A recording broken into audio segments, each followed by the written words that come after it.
Hello, good morning my dear friends. વિદ્યાર્થીઓ, આપણે unit number 1 read to the wild saviour, જેનો અર્થ થાય છે વન્ય રક્ષક, એનો અભ્યાસ કરી રહ્યા હતા. વિદ્યાર્થીઓ, છેલ્લા વિડીયોની અંદર આપણે એવું જાણ્યું હતું કે રામસિંહ અલીભાઈને સંબોધીને એવું કહી રહ્યા હતા કે ક્યારેય પણ કોઈ એવી સ્થિતિ આવી જાય તો એક માં પોતાના બચ્ચાઓને બચાવવા માટે પોતાની જાનની પણ બાજી લગાડી દેતી હોય છે. એટલે કે પોતાનું બલિદાન આપવા પણ તૈયાર હોય છે, પણ એ પોતાના બચ્ચાઓને શું કરે છે? બચાવવા માંગતી હોય છે. બરાબર છે. આ વાત સાંભળીને રામસિંહના પત્ની શું થાય છે તો કે અહીંયા રામસિંહની વાતથી તેઓ સંમત થાય છે અને ખૂબ જ પ્રેમાળપૂર્વક નીલમ અને અર્જુનની સમક્ષ જોઈ છે અને આ વાતની તેઓ સહમતિ આપે છે. ત્યાં સુધી અભ્યાસ કર્યો હતો વિદ્યાર્થી. આજે હવે આપણે આગળ જઈશું. પેજ નંબર 6 ઉપર જોઈએ, ધ્યાન આપજો. અલીભાઈ કન્ટિન્યુડ. અલીભાઈએ પોતાની વાર્તા આગળ વધારી. The huge bear 3 times the size of the mother leopard stood upon his hind legs. Alibhai કહી રહ્યા છે કે આ વિશાળ રીછ જે હતો કે જે માદા જાતિના ચિત્તા કરતા કદમાં 3 ગણો વધારે હતો, એ પોતાના પાછળના પગ ઉપર ઊભેલો હતો. He stretched out his big paws with strong sharp nails. પોતાના તીક્ષ્ણ અને મજબૂત નખ દ્વારા એ પોતાના પંજાને શું કરી રહ્યો હતો તો કે ફેલાવી રહ્યો હતો. He showed his teeth and growled. પોતે શું કરતો હતો તો કે પોતાના દાંત વારંવાર બતાવ્યા કરતો હતો અને growled એટલે કે ગુરક્યા કરતો હતો. કોને ગુરક્યા કરતો હતો તો કે પેલા માતા જાતિના ચિત્તાને ગુરક્યા કરતો હતો. The mother snow leopard looked at him for a second. માદા જાતિના ચિત્તાએ એક સેકન્ડ માટે, એક ક્ષણ માટે પેલા રીછની સામે જોયું. Snarled and with a leap knocked down the black monster. પછી તો એણે એવો હુમલો કર્યો. કોણે તો કે માદા જાતિના ચિત્તાએ સીધી કોના ઉપર જઈને પડે છે? એ તો કે પેલા કાળા કદાવર રીછ ઉપર જઈને પડે છે. The wall valley echoed with the sound of their fight. આખી ખીણમાં એમની જે લડાઈઓ થઈ રહી હતી એ લડાઈઓના પડઘા પડી રહ્યા હતા, પડઘા સંભળાઈ રહ્યા હતા. The snow leopard was swift and jumped about from side to side, tearing away big pieces of black furry skin of the bear. માદા જાતિનો ચિત્તો એટલો સ્ફૂર્તિલો હતો, એટલે કે માદા એટલી સ્ફૂર્તિલી હતી કે તે પોતે બાજુઓ પરથી જમ્પ એટલે કે કૂદકા મારતી હતી. કોના ઉપર? પેલા રીછ ઉપર. અને એના શરીર પર જે કાળા રંગની જે રૂંવાટી હતી એમાં એને શું કરી નાખ્યા? ટીયરિંગ એટલે કે એની ચામડીને ચીરી નાખ્યા, ફાડી નાખ્યું. The bulky and slow bear failed to injure his enemy. આ વિશાળ કદ ધરાવનારું રીછ કે જે પોતે કેવું પડી ગયું હતું? સ્લો એટલે કે ધીમું પડી ગયું હતું. તે પોતાના એનિમી એટલે કે દુશ્મનની સામે પોતે હુમલો કરવામાં કેવો રહ્યો તો કે નિષ્ફળ રહ્યો, ફેલ થઈ ગયો.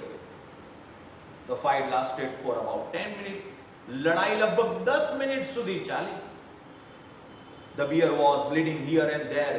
જ્યાં જુઓ ત્યાં બસ રીછના શરીર ઉપર શું થઈ રહ્યું હતું તો કે લોહી વહી રહ્યું હતું, લોહી લુહાણ થઈ ચૂક્યું હતું.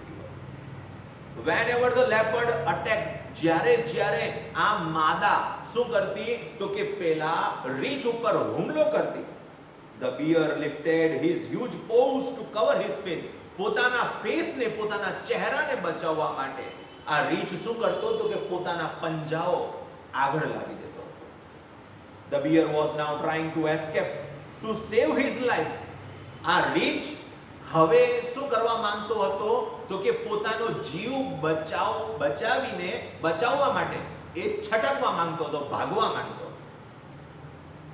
They got moved further and further till they disappeared around the huge mountain. લડાઈ એટલે દૂર સુધી ચાલી, એટલે કે લડાઈ જ્યાંથી શરૂ થઈ હતી એનાથી દૂર એ લોકો જતા રહ્યા હતા. એટલે દૂર પહોંચી ગયા હતા કે એ લોકો ધીરે ધીરે હવે મોટા પર્વતની અંદર શું થઈ ગયા તો કે disappeared, અદ્રશ્ય થઈ ગયા. I could not see them for a while. હું એમને જોઈ શકતો ન હતો થોડી ક્ષણો માટે તો. But I could hear the growls and snarls. પરંતુ ગુરકાટ કરવાનો અવાજ, એકબીજા ઉપર ગુરવાનો અવાજ, એકબીજાની ગર્જના કરવાનો અવાજ જે કંઈ પણ આવી રહ્યો હતો એ મને સંભળાઈ રહ્યો હતો. Then the valley was calm and quiet once again. ફરી એકવાર શું થઈ ગઈ? ખીણ શાંત થઈ ગઈ. ચારેય બાજુ પર શાંતિ છવાઈ ગઈ. The mother reappeared and ran up to her cubs. માદા જાતિનો ચિત્તો એટલે કે પેલી માદા હવે મને દેખાય દોડતી દોડતી આવી રહી હતી. ક્યાં આવી રહી હતી તો કે પોતાના બચ્ચાઓ તરફ આવી રહી હતી. She smelt and licked them over and over again to make sure that they were not hurt by the bear. વિચાર કરો કે આ માદાને પોતાના બચ્ચાઓની એટલી ચિંતા હતી કે પોતાની જાતની ખાતરી કરવા માટે એ બચ્ચાઓને શું કરી રહી હતી? વારંવાર એમની નજીક જઈને સૂંઘ્યા કરતી હતી. અને લીકનો મતલબ થાય છે જીભ વડે ચાટવું.